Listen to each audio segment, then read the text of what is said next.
estás. Te sorprende que te escriba, tanto tiempo es normal. Pues es que estaba aquí solo, me había puesto a recordar. Me entró la melancolía y te tenía que hablar. ¿Recuerdas aquella noche en la cabaña del turbo? Las risas que nos hacíamos antes todos juntos. Hoy no queda casi nadie de los de antes, y los que hay han cambiado, han cambiado.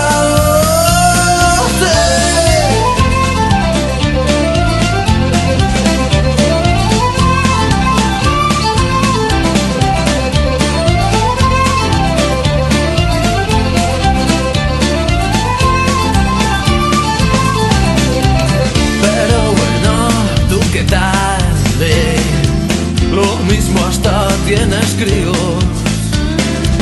¿Qué tal te va con el tío ese? Espero sea divertido.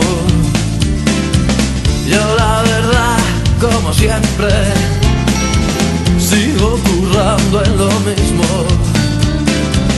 La música no me cansa, pero me encuentro vacío.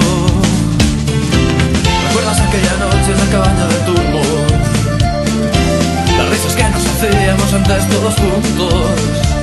Hoy no queda casi nadie de los de antes, y los que hay han cambiado, han cambiado.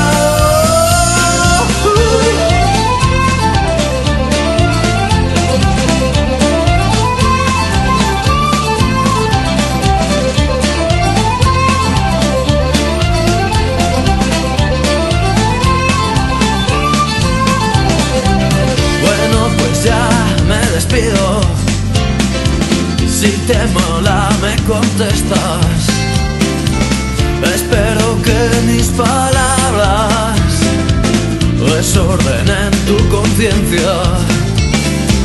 Pues nada, chica, lo dicho, hasta pronto si nos vemos.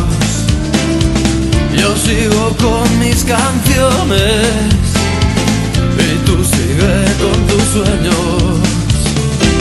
¿Recuerdas aquella noche en la cabaña del turbo? Las risas que nos hacíamos antes todos juntos. Hoy no queda casi nadie